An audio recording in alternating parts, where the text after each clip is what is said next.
This is a short little video I like to make. I just went out to the store, got a little beer. Um, my little favorite little liquor store downtown here. There's not. It's like basically the only liquor store that's in the area, and it's run by a dude. Apparently, I just found out he's from Pakistan. Um, he's pretty cool, dude. He was when I went up to the store. He was outside talking to one of his customers probably. There's a little bit crazies. There's a few crazies that hang out at the liquor store. Talk to him. I guess me included. But anyway, they're like having some passionate conversation, and I heard something about racism, blah blah blah. And I'm like, he's the most racist, and they start laughing. Uh, but anyway, what we started talking. I go, what are you guys talking about? And he said, oh, we're talking about ISIL, that kind of stuff. I guess it's in the news. If you're paying attention, I mean, it's there everywhere, but you can totally ignore it if you want to as well. In America, at least, you can totally ignore that stuff. Anyway, we started talking. I told him about Israel. I told him about that not knowing that much about the history. I told him just talk, and then we began talking about how it's kind of complicated. Then he jumped in and said, I'm from a country. I'm from Pakistan. He goes, that place is, it's a nice country. He was giving props to his country, but he was also saying it was fucked up, and he'd rather be here in America. And he's pretty cool dude, friendly. Just personable. He's a younger guy. He's not one of those dudes that just doesn't talk to you. At the store. I guess he's I don't know how to describe him, but well-rounded person basically. And so anyway, and then we just went into. I told him a little about how my views have changed on Israel recently, only because I've started looking into it, and I even said like, hey, I was supporting Israel at one point. He's like, what? Like his face kind of like showed some shock, but I wasn't. I was saying, look, I have no Israelis here, and he goes, yeah, they're good. They're fine. They're friendly. They're fine. Like I go, yeah. It's just it's not about that. He goes, it's just get along, and that was his main point. And we just went through a quick little bit of history, um, just agreeing that it's complicated. Uh, but what it comes down to, what his main point was that there were 2 points and they're kind of conflicting. One is that Israel, Jews and the Arabs are brothers. They're of the same area. They're brothers. That's one point. Another point was the Jews and the Arabs have hated each other forever. So I don't really get where the two connect, but they're both true, I suppose. So anyway, I just basically okay. Here's his. He had more interesting things to say than I did. He said that the solution to the Middle East problems, as far as Israel and Palestine and all that goes, is that I guess he's thinking Jerusalem or that area should be made into some sort of like international zone that, or like a no one owns this property zone, because everybody wants it, right? They're fighting for this land supposedly. So why don't we just make this a universal land that nobody can have? Just everyone's allowed to go there. And would that work? I don't know, but it sounds good on paper at least. Um, and basically, we just came to the conclusion that that it's complicated.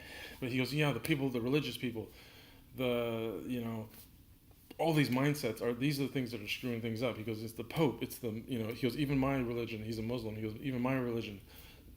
All these people are just saying things, and it's just causing problems. I guess and I'm just like agreeing with him.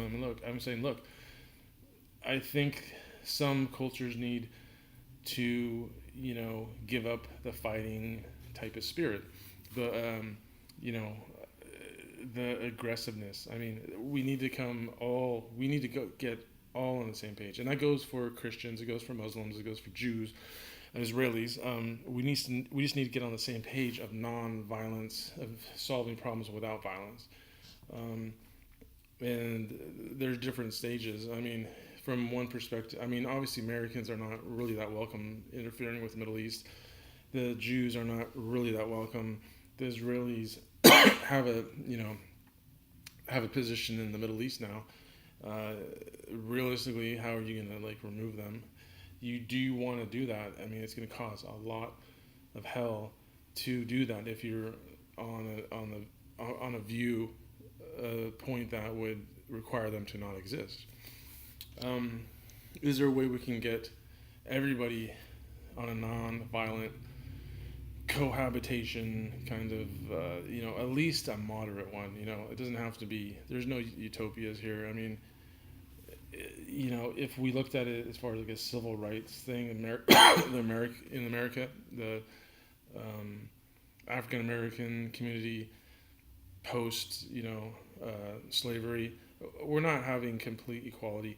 My point is that there's not going to be two sides that are so embattled, so different.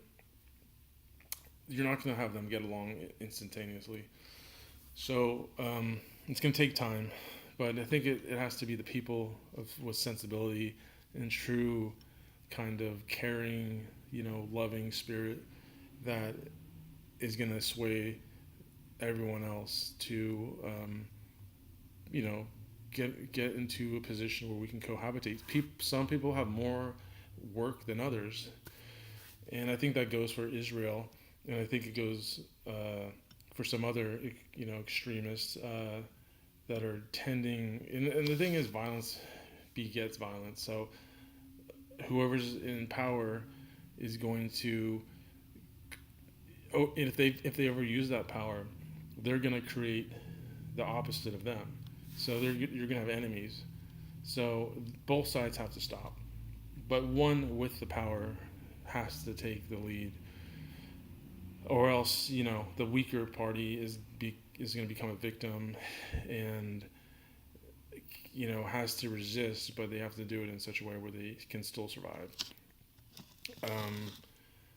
So anyway, there's a few thoughts there. And ISIS, that has to go.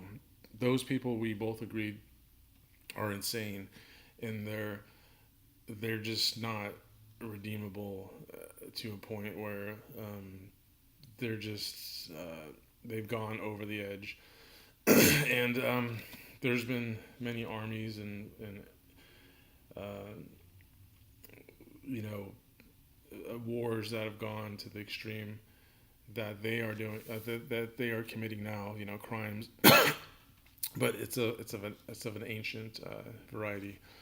So those people are just gangsters. I mean, we just basically think they're gangsters. They're like, there's a lot of Chechens involved, and they've been fighting for a long time. So maybe even historically.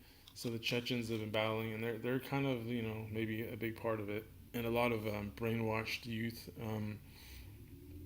and people who have just been maybe racially, abused, want a sense of power, dignity, whatever, and it's just been converted. The extremist Islamists have allowed that thought to fester into this extremism, and you can point to the United States for being involved in the Middle East, but that is true, and but it also isn't the root cause of this extremism. It was there already. It was in Afghanistan, but it was only probably there. But yeah, it's with the removal of a lot of dictators, including Saddam Hussein, the Michael Jackson of dictators. Gaddafi. He was removed, I think, unnecessarily. But this is the situation now. It's I guess they say it's broken. So let's try to fix it.